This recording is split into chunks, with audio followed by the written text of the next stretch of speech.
જે વાદળાની ઝાંય પડતી હતી ને, તો જાણે ઠાકોરજી શ્યામ વરણના અને સામને જે ચંદ્ર સમા, ચંદ્રને ઢાંકવાના શ્યામ સ્વરૂપ ઠાકોરજી પ્રયત્ન કરતા હતા ને એવું લાગતું હતું, પણ ચંદ્ર ઢંકાતો. તમે દરેક જગ્યાએ વ્રજમાં દરેક લીલાને જોજો. હમણાં અહીંથી ઊભા થતા હતા ને તો આ રીમા મન શું કહે, આ એ બધું મૂકી જ જાઉં છું. મેં તો આમે અહીં મૂકીને જ જવાનો છે. કીધું તો ખોટું બોલું છું.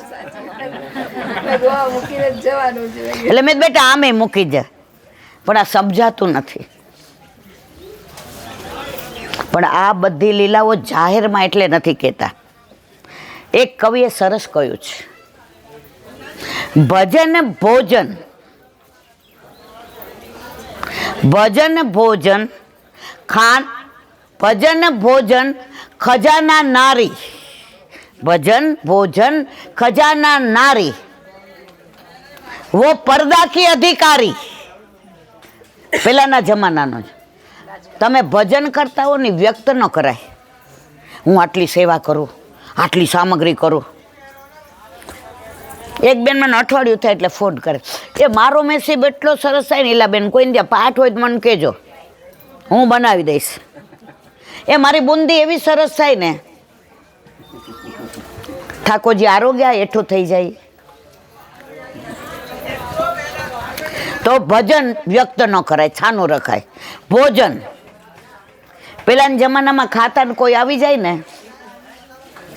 સમજા ને, ખજાના પૈસો હોય, કોઈ આપણા ઘરે આવે, હું કોઈ આવો આવો વેરાવળથી આવ્યા, મારા રૂમમાં હાલો, મારો ખજાનો જુઓ, બતાવું.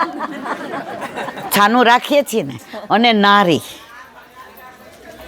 ચારિત્ર નારીનું એવું હોય ને કે આ કપડાં આવા પહેરવાના, આ ગંદુ એવું બધું નહોતું. તો આ બધું ને પડદામાં રખાય. વાત કરતા હતા નિકુંજ લીલાની, તો સામને જે એટલા સુંદર લાગતા હતા. નજરથી નજરને મિલાવી તો જો, પ્રભુને તો પ્રેમી બનાવી તો સામને જે તીરછી નજરે પ્રભુ સામુ દ્રષ્ટિ નાખી. પ્રભુને થયું કે આજે મોકો છે, આજે સંતાઈ જાઓ અને મને જો શોધી કાઢે તો હું સમજી જાઉં કે સામને જે બરસાનાથી ગોકુળ સાંજે મને મળવા આવશે, આવશે ને આવશે. ઠાકોરજી સંતાઈ ગયા. રાધાજી, લલિતા, વિશાખા, સુભગા બધા દોડીને કે પ્રભુ ક્યાં ગયા, પ્રભુ ક્યાં ગયા? ક્યાંય મળ્યા નહીં. સવારથી સાંજ સુધી લતાઓમાં, પતાઓમાં, કુંજમાં, નિકુંજમાં, કંદરામાં ક્યાંય પ્રભુ મળ્યા નહીં. સાંજે લલિતાજી સમજી ગયા કે હવે રાધાજી બહુ થાકી ગયા છે, બહુ શ્રમિત થયા છે, હવે આનાથી વધુ વિરહ સહન કરી શકશે નહીં. તો તાલવનમાં નીલકમલ કુંડ છે, એમાં ઠાકોરજી પોતે નીલ, બરાબર? સાંભળા કે રૂપાળા ઠાકોરજી? આપણે કોઈ કાળું હોય ને, આમ છોકરીને જોવા આવે ને, એમનો કઈ કાળો છે, આપણે શું કહીએ હામળો છે. તો ઠાકોરજી સાંભળા. તો અંદર નીલકમલ હતું. આપણે કોઈએ નીલકમલ નથી જોયા, ગુલાબી જોયા છે, લાલ જોયા છે, સફેદ જોયા છે, નીલ નથી જોયા. આ નીલકમલ એટલે લલિતાજીએ કોણી મારી, એ કે એમાં પ્રભુ છે. એ કે તને ખબર કેવી રીતે પડી? એ કે તું જ્યાં ચાલે છે ને એ કમળ એ જ બાજુ જાય છે. સમજાય છે બધાય ને? પ્રભુએ માર્યો, અરે રાધાજીએ માર્યો કૂદકો અને કમળને જેવો સ્પર્શ કર્યો, પ્રભુ અંદરથી પ્રગટ થયા, નીલકમલ કહેવાયા. અને ત્યાં એ લીલાના દર્શન ઋષિ મુનિઓને ન થાય, દેવને ન થાય, દેવતાઓને ના થાય. આપણે બધા અધિકારી છો, વ્રજમાં આવ્યા છીએ ને, તો આના માટે તો વાહ વાહ જ કેવું પડે ને. અને પછી અહીંયા આપણા લીલાને વિરામ આપીએ.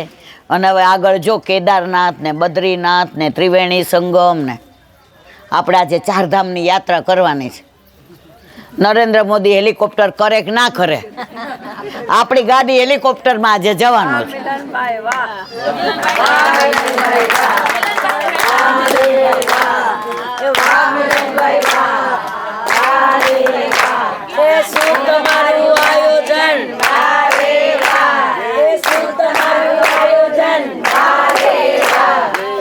બોલાવ મિલનભાઈ ને બોલા.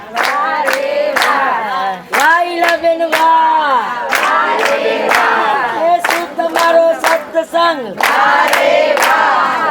તમારો લટકો વારિક ભાઈ તમારું શૂટિંગ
તમારું આયોજન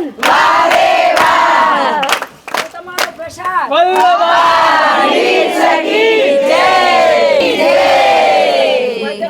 તાલવનની લીલાને અહીંયા વિરામ આપીએ. મધુવનની વલ્લભની લીલા અને નિકુંજ લીલા. મધુવનમાં ઠાકોરજી જે લીલા કરી એનું અનુસંધાન 20 મિનિટ ચાલે, જે અહીંયા શક્ય નથી, કારણ આપણે ચારધામ યાત્રાએ જવું છે.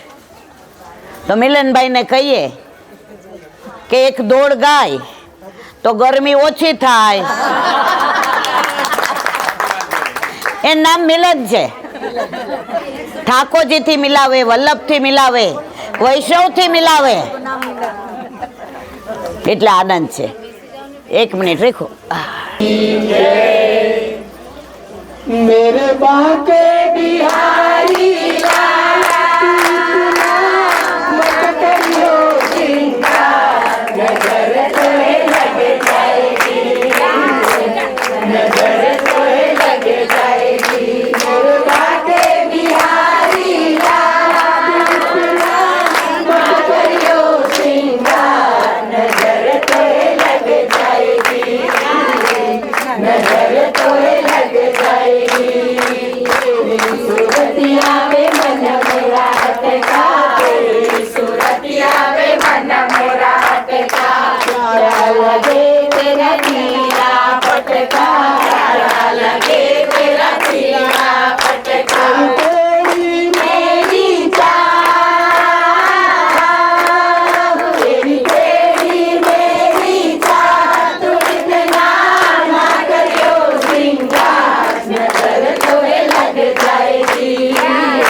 का